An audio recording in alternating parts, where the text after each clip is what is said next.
Olá a todos, o meu nome é Renato Ferreira e comigo tenho Filipa Amorim, escritora. Olá, Filipa. Olá, Renato. Esta conversa que se seguirá nos próximos minutos ficará disponível no YouTube, onde nos estão a ver. Boa parte das pessoas que nos estão a fruir nossa conversa. Olá a todos. No YouTube. Vai fazer parte do podcast do Renato. Será mais um episódio espetacular do podcast do Renato, disponível no Spotify e na plataforma Podcasts. E passará no Tudo Menos Alguma Coisa da Rádio Clube da Feira, programa que acontece aos sábados entre as 3 e as 5 da tarde. Filipe Amorim, mais uma vez estamos à conversa e é um prazer sempre enorme ter-te como entrevistada, ter-te como companheira de uma conversa que à volta dos livros, sobre a literatura e, muito em concreto, sobre os teus livros. A minha primeira pergunta é simples. Tu lançaste em 2024 a Corrente, lançaste em 2025 A Noite da Tempestade e em 2026 A Casa da Falésia. Permite-me chamar-te a rainha dos thrillers em Portugal.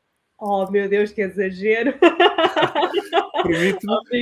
Obrigada. Muito lisonjeada, mas é um exagero, Renato. É um exagero. Já iremos aí, mas a primeira pergunta é objetivo um ano, um livro para a Filipa Amorim? Bem-vinda. Olha, obrigada em primeiro lugar pelo convite, obrigada aos nossos ouvintes, a quem nos está a ouvir, seja na rádio, seja no YouTube, em todos os programas. Obrigada por estarem a passar este bocadinho connosco. Até agora tem sido realmente um ano, um livro. Não prometo que consiga ser sempre assim.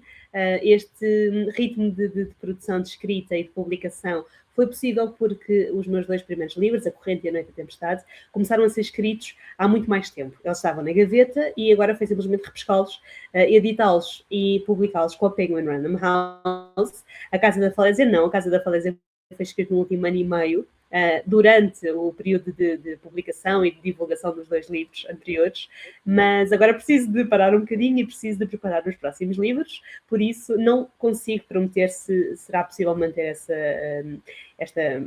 um ano um livro, mas vou dar o meu melhor. Em relação ao que disseste, se 2 estavam preparados e depois tu o publicaste em 2 anos seguidos e A Casa da Falésia foi escrita no processo de publicação desses 2 livros, tu consegues ver, enquanto autora, diferenças e separar os 2 primeiros do terceiro, que é A Casa da Falésia, ou a índole, o timbre, o ritmo, as histórias acabam por ir ter a identidade da Filipa Amorim? Ou tu consegues separar as 3 obras claramente e se calhar mais as 2 primeiras com a terceira? Como é que tu situas as 3 obras dentro da tua obra como um todo? Eu acho que estou a notar uma evolução de livro para livro. Acho que se nota já bastante, e pelo menos os leitores têm notado e têm-me dito, entre A Noite da Tempestade e A Corrente. O ritmo está mais rápido, a escrita está mais madura e mais concisa na Noite da Tempestade do que na Corrente. E agora espero que notem também essa evolução para A Casa da Falésia, porque eu própria a sinto. Acho que cada vez estou a escrever de forma mais apurada, lá está a amadurecer a escrita. Acho que à medida que eu cresço, a escrita também está a evoluir comigo. Eu cada vez leio mais, cada vez aprendo mais, leio muito dentro não só do meu género, dos thrillers e dos policiais, mas de outros géneros. Eu gosto de praticamente todos os géneros literários, por isso está a ser um amadurecimento natural e expectável, e ainda bem que está a acontecer. E porquê é que não aceitas o rótulo de rainha do thriller em Portugal? Porque são só 3 livros ainda, Renato, e porque eu sou novíssima para ser ainda, mas realmente não diria rainha, mas nós somos muito poucas. Somos eu e diria mais uma mão cheia. Acho que sobram dedos numa mão para as autoras que em Portugal se estão a aventurar neste género, que é predominantemente masculina. Temos muitos mais colegas escritores policiais e thrillers a quem eu quero deixar um beijinho, porque nós damos todos muito bem, somos todos muito amigos e não há grande concorrência entre nós, há assim um apoio mútuo, mas realmente entre nós, mulheres, estou à procura de colegas, pronto, porque realmente somos menos, mas é um género muito apelativo, é um género muito interessante, por isso, por favor, meninas, peguem nas facas e nas armas brancas e vamos a isto. Filipa, nós estamos a gravar esta nossa conversa no dia 9 de junho de 2026, num dia em que está a decorrer a Feira do Livro de Lisboa, onde tu já estiveste e vais voltar. E a apresentação do teu terceiro livro, A Casa da Falésia, vai precisamente acontecer, ora bem, em relação ao dia em que nós estamos a gravar, no próximo sábado. É sábado, dia de 13 de junho, é isso? Exatamente, é no dia 13, vai ser na própria da Feira do Livro de Lisboa, que é um palco um bocadinho intimidante, porque é grande, não é? É o maior evento literário na capital do país, e então estou um bocadinho nervosa, confesso, mas também muito contente por me ter citado esta oportunidade de a primeira apresentação da Casa da Falésia ser lá. Vai ser conduzida pela minha editora, que é a Diana Garrido, a editora responsável por maioria dos autores nacionais na Penguin Random House, e também pelo meu querido amigo e querido colega, o Pedro Miguel Ribeiro. Ele também tem um livro excelente, A Última Ilusão, que também entra dentro da categoria do thriller, não do policial, mas do thriller. Tem muito mistério, tem muita ação também, mas ele não se mete com os inspectores e eu meto, por isso eu coloco os meus livros na categoria mais do policial e do thriller, principalmente no policial este último, A Casa da Falésia, e o Pedro é mais thriller, mas eu convidei-o para conduzir a apresentação comigo, porque o Pedro foi uma das primeiras pessoas a ler A Casa da Falésia, ajudou-me muito com a revisão que fez da história, ajudou-me muito a melhorá-la, e por isso eu quero-o em palco comigo. Claro. Portanto, é no dia em que estará a passar pela primeira vez esta nossa conversa, o áudio, pelo menos no Tudo Menos Alguma Coisa da Rádio Colafeira, neste 13 de junho, para quem nos está a ouvir. Depois também nesse mesmo dia, nesse mesmo sábado, 13 de junho, dia que nasceu Fernando Pessoa, por exemplo, mas em 1888, passará esta nossa entrevista, esta minha entrevista e esta nossa conversa com a escritora Filipa Amorim. Filipa, manda a honestidade intelectual que eu diga em que ponto estou da leitura das obras de Filipa Amorim. Eu ainda estou na corrente. Que é um livro longo, é normal, demora a ler. Apesar de já ter A Noite da Tempestade comigo, do meu lado, o segundo, A Casa da Falésia, ainda não tem, é recente, ainda não tenho o terceiro e para já último thriller da Filipa Amorim.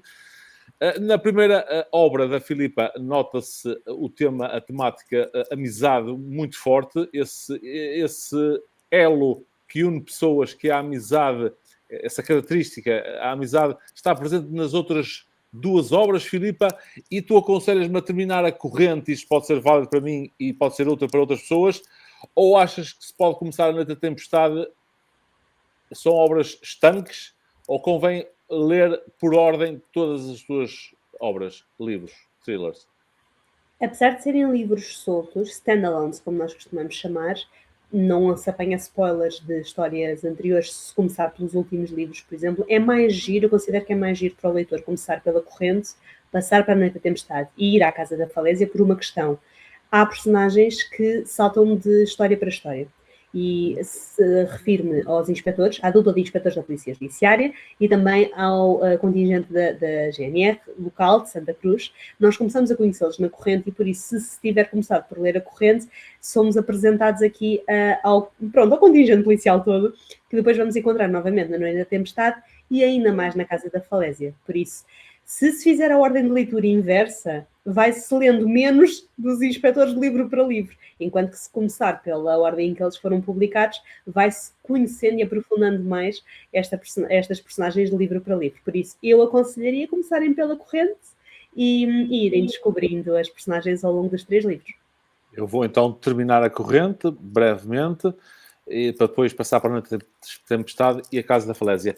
E a outra metade, que eu cometo este pecado de fazer 2 perguntas numa só, e a outra metade da pergunta era se a amizade é um elemento indissociável da obra da Filipa Amorim nos 3 livros, ou é apenas forte na corrente? Eu acho que vai ser indissociável de qualquer obra que eu escreva, porque a amizade é a base da minha pessoa, é a base de quem eu sou. Eu não seria quem sou, não escreveria como escrevo, não escreveria o que escrevo, sem os muitos e valiosos amigos que tenho a sorte, a bênção de ter na minha vida. Por isso, ele está sempre presente, naturalmente. Eu não penso nunca, agora vou acrescentar um amigo à personagem tal e tal. Não, eles surgem naturalmente. Por isto, porque eu também estou, felizmente, sempre rodeada pelos meus amigos, por isso é natural que as personagens tenham estes mesmos amigos sempre presentes nos livros. Na corrente, o que acontece é que nós temos a narração a cargo dos 4 melhores amigos da vítima. Pronto, a vítima é o Francisco, que é um jovem que desapareceu, sem deixar rastro do dia para a noite, e 9 anos depois o corpo dele é encontrado.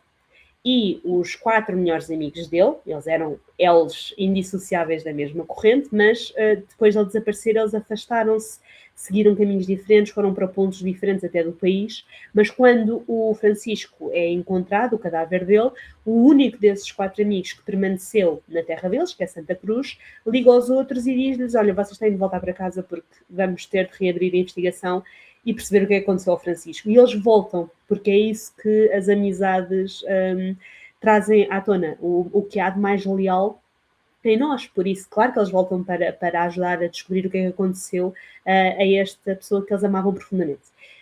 Na Noite da Tempestade, e não te querendo dar spoilers, porque ainda não leste o segundo livro, nem a ti, nem aos nossos ouvintes, vamos ter também relações de amizade muito presentes, principalmente aqui entre a nossa protagonista e a sua melhor amiga, que também é cunhada dela.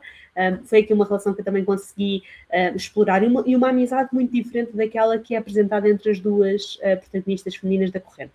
As duas protagonistas femininas da Noite da Tempestade têm uma relação bastante diferente, eu também gostei de explorar essa outra dinâmica. E na Casa da Falésia, mais uma vez, temos amizades muito fortes, aqui mais e mais diversas, mas sempre presentes. E acredito, não quero dizer, nem fazer aqui nenhuma promessa, mas acredito, como me é tão natural, que também será natural que nos próximos livros que eu venha a escrever, este tema, esta linha mestra esteja sempre presente. Foste tu que introduziste os próximos livros que eu vou escrever. Citei agora a Filipe Amorim. Pois foi. Esses próximos livros, a linha A já estão a ser escritos e a linha B passar-se-ão em Santa Cruz? A linha A estão a ser escritos, sim. Aliás, eu desde que comecei a escrever, eu comecei muito nova a alinhavar histórias, não se podia chamar, não é, escrever como deve ser, nem o meu português era como é na altura, como é agora, mas eu tinha ali 10, 11 anos quando comecei a inventar muitas histórias e a pôr por escrito. Desde essa altura que eu não sei o que é estar sem escrever. Eu nunca mais parei. Eu tenho que ter sempre alguma coisa começada, mesmo que ainda não tenha grande plano para a publicar. Está sempre uma história ou duas a meio, por isso estão sempre a ser escritos novos livros. E posso, desde já, adiantar que não vão ser em Santa Cruz. Eu quis fechar esta trilogia de Santa Cruz com A Corrente, A Noite da Tempestade e A Casa da Falésia. Estes 3 são em Santa Cruz. Explorámos aqui diversas estações, diversos locais. Fomos a várias praias, fomos a vários pontos da vila, fomos a vários pontos turísticos. Fizemos aqui quase um guia turístico da vila de Santa Cruz. Mas agora, os próximos que eu estou a escrever e sobre os quais ainda não quero dar grandes pormenores, a única coisa que vou dizer é que realmente não serão em Santa Cruz. Vamos explorar paisagens diferentes e locais diferentes do país. Muito bem. Ana Maria Magalhães e Isabela Alçada foram protagonistas no arranque, protagonistas de inspiração para o arranque da tua escrita por volta destes 10, 11 anos, como tu referiste há pouco? Definitivamente. Eram as autoras que eu mais lia, eu tinha praticamente todos os livros da coleção delas e por isso li-os vorazmente, inspirei-me muito. E depois eles tinham sempre esta componente também do mistério, de acontecer alguma coisa, investigações e os amigos a investigar, por isso é uma inspiração tão óbvia, tão clara, que eu dou-lhes todos os louros por me terem, no fundo, amadrinhado, acabei de inventar esta palavra, amadrinhado neste percurso de escrita. Sim. E há pouco eu referi o facto de estar a acontecer por estes dias a Feira do Livro de Lisboa. Eu tenho que referenciar que a Filipe também esteve em São Miguel de Souto, na Feira do Livro de São Miguel de Souto. Foi muitíssimo bem recebida. Mais uma vez, muito obrigada pelo convite, à organização, ao Rotary Club de Douro, tudo. Correu tudo muito, muito, muito bem. Muito obrigada por me terem recebido. O que é uma Feira do Livro? O que é esse tour que os escritores fazem? No teu caso, o que é que isso significa? Ou seja, a parte principal é, penso eu, a escrita, é a Filipa perder-se ou não se perder, ou saber muito bem o que é que está a fazer quando está a escrever solitariamente ou numa mesa de um café cheio de gente à volta, não sei onde é que a Filipa escreve, mas esta tour que os escritores fazem nos festivais literários, feiras do livro, apresentações das suas obras, que papel tem para ti, Filipa? É algo prazeroso ou o prazeroso é a parte de tu criares as personagens que num dia não existiam e passado alguns dias já vivem na tua mente e depois na mente de quem te lê? Olha, é igualmente prazeroso as duas partes. A escrita em si, o ofício da escrita, é muito solitário. É realmente o cenário que estavas a descrever, de eu estar numa mesa de um café rodeada de pessoas, isso não existe. Eu só consigo escrever em casa, na minha casa, sozinha, muito concentrada, para me perder, efetivamente, nas personagens e no enredo.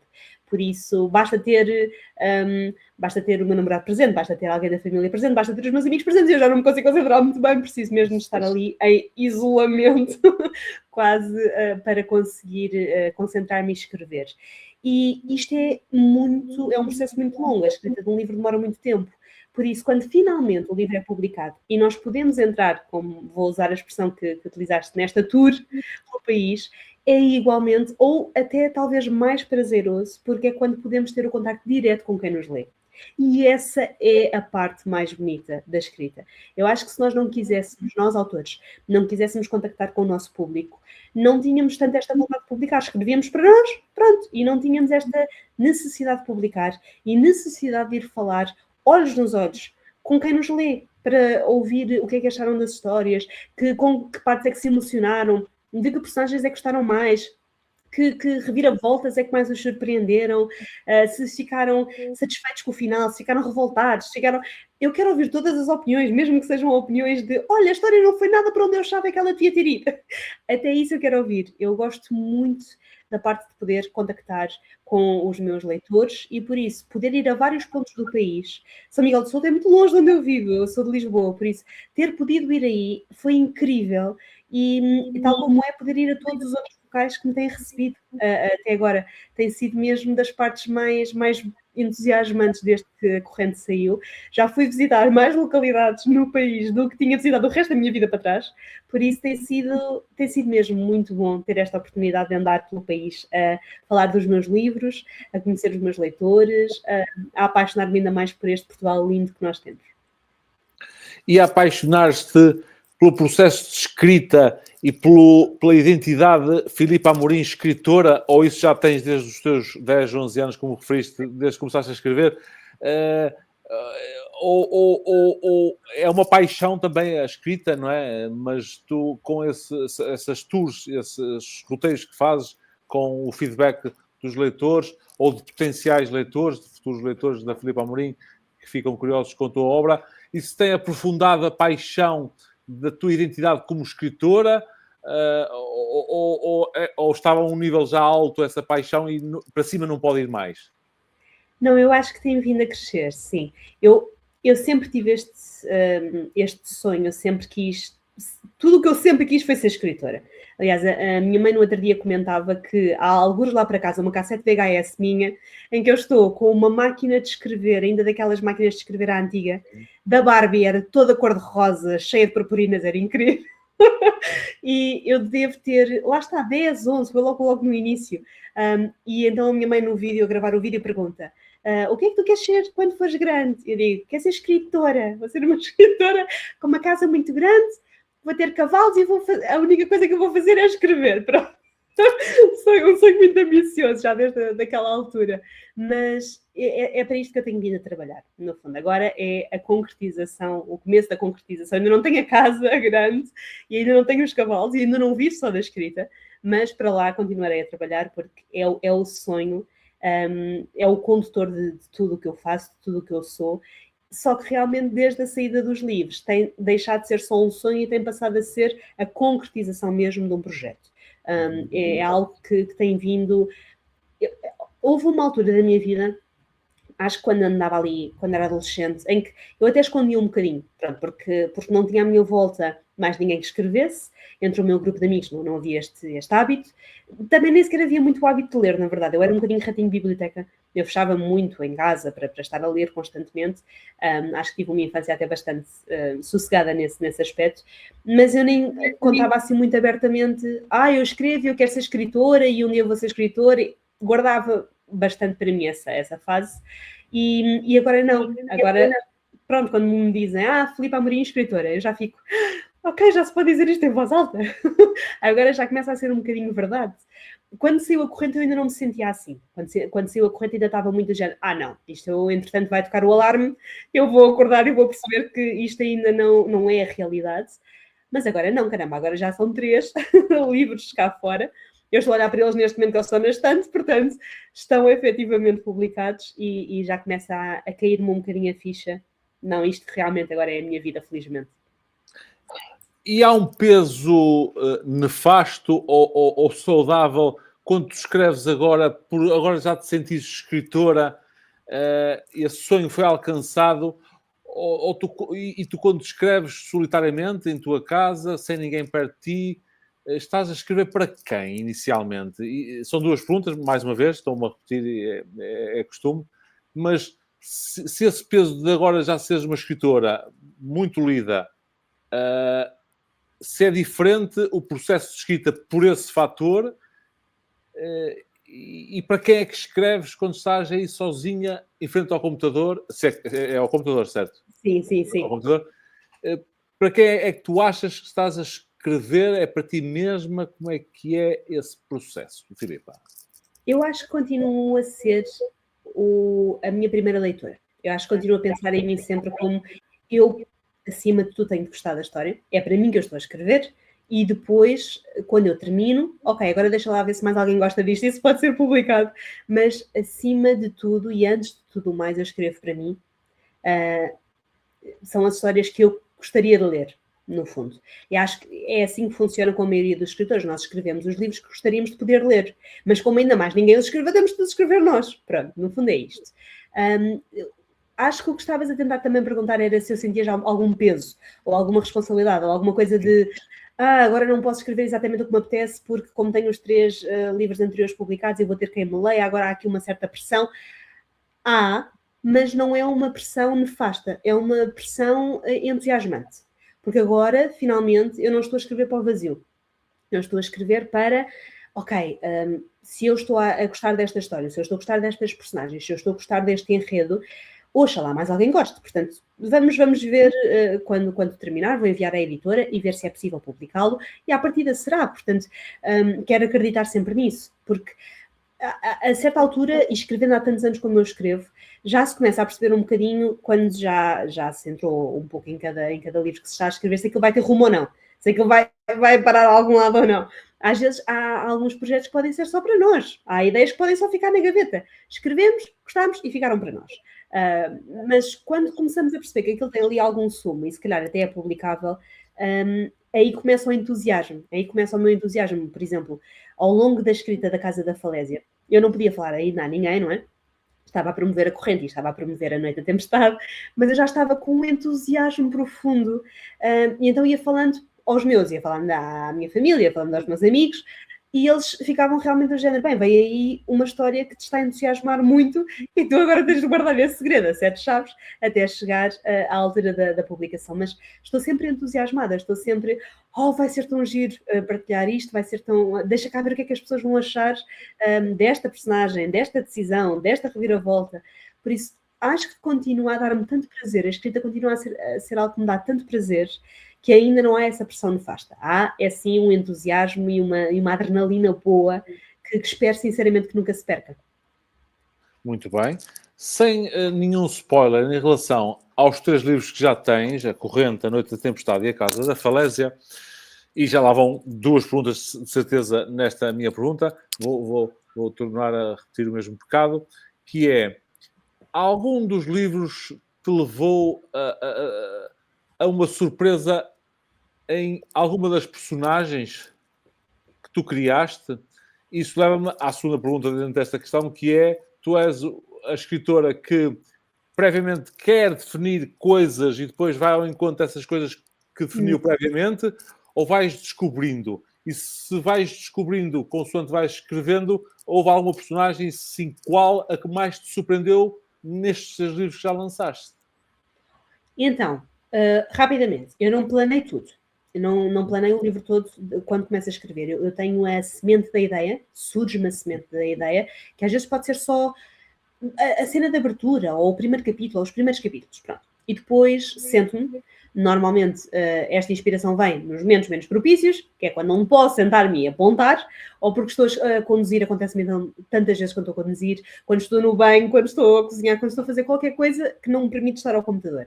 Mas assim que possível, largo o que estou a fazer e vou sentar-me e escrever, de seguida tudo o que me veio à cabeça. Pronto, toda aquela ideia inicial tem de ser logo apontada e escrita. E normalmente assim que eu abro a porta, assim que eu deixo que se abra a porta a essa semente, o livro começa a escrever-se quase por si só. Eu sei que isto é muito estranho para quem nos lê e não escreve, este ato quase de possessão. As personagens usam o nosso corpo, quase usam as nossas mãos, para escreverem elas próprias a história, para nos conduzirem, para nos levarem para os caminhos que querem percorrer na história, e nós temos muito pouco controle nisto. É aqui quase um ventríloco, não é uma marioneta. Mas há uma altura, normalmente quando já estão assim, alguns capítulos escritos, em que começou a abrandar aquela adrenalina inicial, aquele pico de entusiasmo inicial, e aí é o momento em que eu me sento normalmente e penso, ok, o que é que eu já tenho escrito até agora? Para onde é que eu vou levar a história? O que é que poderá seguir-se? É só nesse momento que eu acho que entra um bocadinho o planeamento. E aí começa a criar um outro documento à parte daquele onde está a ser escrita a história, ao qual eu chamo o guião.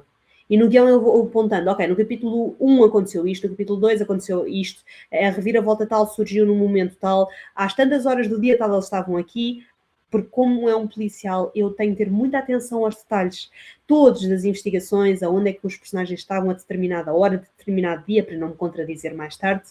Por isso, vou fazendo esse guião, começo a apontar e começo também a alinhar algumas ideias para os próximos capítulos, para o futuro da história. Ainda assim, normalmente eu sou muito surpreendida ao longo do processo de escrita, as personagens continuam a levar-me pelos caminhos que querem, às vezes tenho de voltar atrás e corrigir certas partes que já tinha escrito, mas como lá à frente surgiu uma ideia melhor, voltamos atrás e adaptamos. Por isso é assim um processo muito... Eu tenho muito pouco controle sobre isto, mas ao mesmo tempo também me dá mais pica. Eu acho que dá para perceber, se for tudo muito planeado... Vou dar-te um exemplo, Renato. Um dos meus colegas de escritores de policiais e de thrillers, e também grande amigo meu, o Lourenço Ceruia, planeia tudo.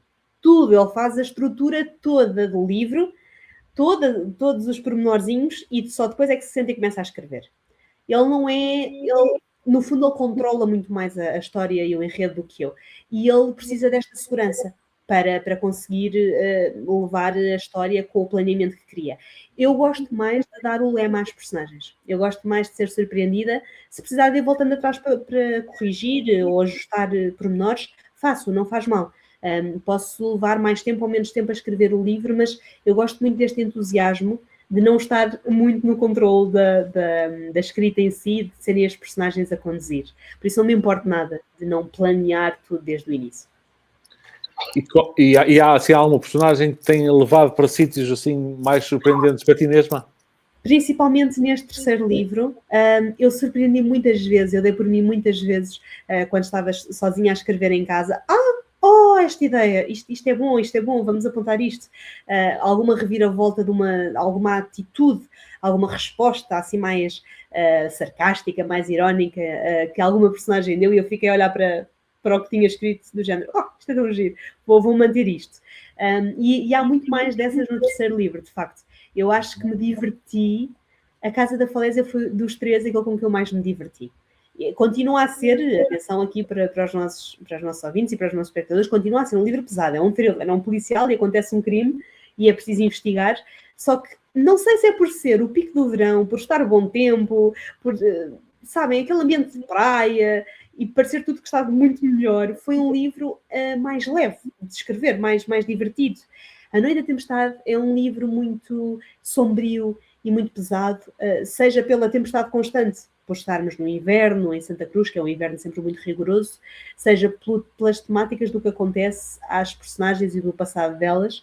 Foi um livro mais difícil de escrever, mais tortuoso de escrever. Aqui eu fui-me divertindo muito com as reviravoltas, fui-me divertindo muito com as pistas falsas que ia deixando, fui rindo muito com as personagens e com, às vezes, as respostas que elas sozinhas davam. Foi um livro que me deu muito mais pica a escrever, por assim dizer. Por isso estou muito entusiasmada para que os leitores conheçam a família Saavedra, que são aqui os protagonistas. Estamos a falar de um patriarca muito, muito forte, uma matriarca muito carismática e depois têm 3 filhos. Aliás, eu quando apontei no caderno a primeira vez, escrevi A Casa da Família Saavedra, A Casa da Família Perfeita e dos seus 3 perfeitos filhos. Portanto, estes 3 filhos, a Camila, o Vasco e o Sebastião, são muito diferentes entre si. São personagens que eu gostei muito de construir, que eu gostei muito de conhecer, e estou mesmo muito entusiasmada para saber o que é que os leitores vão achar deles. E se tu te divertiste e entusiasmaste a escrever as peripécias e tudo à volta da família Saavedra, agora falta saber se os leitores vão realmente também sentir esse teu entusiasmo no processo, agora ao ler a obra. Tenho a certeza, ou quase a certeza nunca temos, mas apostaria que sim, e aposto que sim, que os leitores vão gostar e adorar. Filipa, agora esperemos que sim. Nesta fase final da nossa entrevista, conversa agora, vou tentar puxar-te dos teus livros que já escreveste. Tu és, ok, não aceitas o rótulo rainha do thriller em Portugal, mas para lá caminhas, opino eu, e espero eu também. Puxar-te para o lado de pensares comigo um pouco o papel de um escritor num país como o nosso, como Portugal. Okay. Ao longo dos anos foi-se criando, ou é impressão minha? Porque às vezes é impressão, nós dizemos que antigamente era assim, mas nós, eu pelo menos, se calhar não estava tão inserido no circuito dos escritores, okay, sim. Que até se conhecem minimamente uns aos outros, vão frequentando as mesmas feiras do livro, vão fazendo as apresentações no mesmo sítio, vão-se convidando uns aos outros para apresentar os livros uns dos outros. Qual é a tua percepção e não só percepção, porque às vezes a percepção não é correta, mas do teu conhecimento, da tua experiência, relativamente a uns anos para cá, a leitura, não te vou perguntar se está a ler mais ou menos, isso estatisticamente deverá haver dados que provem que se está a ler mais ou menos, mas em relação a esse circuito que se criou, esse núcleo grande de pessoas que escreve, que lê os livros uns dos outros e depois que puxa para que muitos mais leiam à volta, leitores que sejam escritores ou só leitores. De há uns anos para cá, sentes que esse circuito se tem solidificado no nosso país, em Portugal, e isso está a puxar mais leitores? Ou sempre houve esse circuito de escritores e feiras do livro e apresentações? Como é que te comparas de há uns anos para agora, mediante a tua experiência? Eu penso, Renato, que sempre houve a classe das letras, pronto, sempre houve a classe dos escritores e a classe das letras, eles talvez não se dessem com a proximidade com que nós nos damos, ou pelo menos nós, público, não tínhamos essa noção, mas eu penso que desde o surgimento das redes sociais realmente tem facilitado muito, quer o contacto entre nós, quer a divulgação dos nossos livros e quer o contacto com os leitores, porque este grupo de loucos, no fundo, como nós costumamos chamar-nos uns aos outros, sempre houve. As gerações anteriores também se davam entre eles, mas agora é mais público, agora é mais às claras, agora os leitores conseguem ter melhor esta noção. E ainda bem, porque acho que haver esta aproximação entre quem escreve e quem lê só beneficia os dois lados. Nós recebemos um feedback mais direto, mais constante, e também percebemos se o livro está a ser bem recebido, se está, que reações é que está a provocar no público, de que forma é que estamos a impactar a vida de quem nos lê, da mesma forma que nós fomos impactados por quem líamos na nossa altura, não é? E quem lemos atualmente, como ao contrário também. Eu, quando era miúda, o que eu mais gostava era de poder conseguir falar, não é? Com as minhas influências literárias. Haver agora este canal aberto em todas as redes sociais que há, em todas as plataformas de divulgação de livros e de leitura, é muito, muito bom. E também se tem estado a notar um aumento realmente do número de leitores, contrariando uma tendência muito fatalista que havia de que, quando surgissem as redes sociais, os miúdos ainda iam estar mais agarrados ao telemóvel e ainda iam ler menos. E isto, felizmente, tem-se mostrado o contrário. Segundo os dados mais recentes da Associação Portuguesa dos Editores e Livreiros, a APEL, é na classe mais jovem. Eu acho que o escalão, não quero aqui mentir, mas eu penso que o escalão que eles analisam é ali dos 15, 24, são os leitores mais assíduos. São quem mais compra livros, ou quem pede aos pais que compre, pronto, mas são os leitores mais assíduos, porque as redes sociais o que ajudaram foi a trazer ainda mais plataformas para recomendar livros.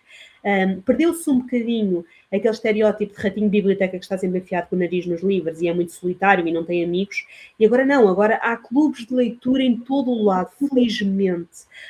Há a partilha de livros entre amigas, há a partilha de recomendações para os seguidores nas várias páginas, há a categoria até de bookfluencer que surgiu e foi a reverter-se a tendência de que cada vez se lia menos e cada vez se dava menos importância ao livro e só se tinha de lidar com as obras obrigatórias que se tem dado na escola, não é? E não se pegava mais nos livros a partir daí. Não, está a começar a reverter-se isto e felizmente. Por isso, eu acho que o nosso papel enquanto jovens escritores, esta geração agora à qual nós costumamos referir-nos como o sangue novo, nós temos este papel de aproveitar ao máximo as redes sociais, a internet, as várias plataformas digitais e também as físicas, as feiras do livro, os encontros com os clubes de leitura, os convites para bibliotecas municipais, todas as oportunidades que tenhamos para estar em contacto com os leitores é aproveitá-las e promover o mais possível os nossos e os dos nossos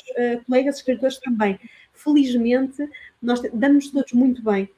Como eu comecei por dizer, não há essa rivalidade entre nós, há um apoio constante entre todos nós e isso também nos beneficia a todos, porque eu acabo de ler o livro de um colega escritor que gostei, recomendo, e os leitores que me leram a mim vão lê-lo a seguir. Todos saímos a ganhar. Por isso, acho que o nosso papel deveria ser este: apoiar-nos, apoiar todos, independentemente do género, e apoiar acima de tudo a literatura em Portugal. Incentivar a que se leia cada vez mais, desde de novo, porque eu acho mesmo que isto é um hábito que começa de pequenino, mas que não é porque não se ter apanhado em pequenino que não se apanha depois mais tarde. Por isso, vai-se sempre a tempo de se descobrir o gosto pela leitura, e eu acho mesmo que quem diz que não gosta de ler é porque ainda não encontrou o seu género. Se são comédias, se são livros de investigação, se são policiais, se são biografias ou livros técnicos, se são livros mais de terror, de romance, cor-de-rosa, qualquer que seja o género, o importante é que se descubra o que é que nos dá prazer ler. E ler o mais possível. E Filipa, para encerrarmos, mediante aquilo que tu me disseste, que eu adorei ouvir, se a faixa etária dos 15 aos 24 está a ler mais, que país e que mundo teremos daqui a alguns anos por essas pessoas estarem a ler mais? Ou seja, que poder tem o livro, que magia tem o livro para mudar o mundo para melhor ou para pior? Penso que poderá ser uma geração muito mais elucidada, muito mais mente aberta, que é o que este país precisa, muito mais democrática, muito mais a aceitar o próximo, a aceitar o outro, a respeitar o outro. Acho que quando lemos através dos olhos de personagens diferentes de nós, vivemos vidas diferentes da nossa, conhecemos realidades diferentes da nossa, e isso ajuda-nos a abrir horizontes, pôr-nos na pele do outro, a ganhar uma empatia e uma compreensão para com a vivência do outro, que é difícil ter-se de outra forma. Por isso, tenho muita esperança de que quanto mais se leia, mais se desenvolve esta empatia que é tão necessária e cada vez mais nos dias de hoje. Em 2024 a corrente, em 2025 a noite da tempestade, em 2026 a casa da falésia. Estive à conversa com a escritora Filipa Amorim para o podcast do Renato, disponível no Spotify e na plataforma Podcasts, para o Tudo Menos Alguma Coisa da Rádio Colofeira e para aqui, onde estamos, também no YouTube, e estão a ver-nos e a ouvir-nos. Filipa Amorim, eu já me despedi, eu sou o Renato Ferreira, foi um prazer enorme ter estado à conversa contigo, Filipa, para todos aqueles que nos ouvem e veem. E agora os minutos finais são para ti, para te despedir dos teus passados leitores, presentes leitores e futuros leitores. E de minha parte, muito obrigado, Filipa. Eu é que agradeço o convite, Renato, mais uma vez, para estar aqui, para estar a esta ótima conversa contigo. Eu adoro estar contigo. Acho que são sempre as minhas entrevistas preferidas, por isso, muito obrigada por este convite. E é isso, leitores passados, leitores presentes e leitores futuros. Leiam os meus 3, leiam os meus próximos, leiam os de todos os escritores em Portugal, apoiem os escritores portugueses e leiam aquilo que vos der prazer ler, acima de tudo. Obrigada por nos ouvirem, obrigada por esta entrevista e boas leituras. Obrigado, Filipa.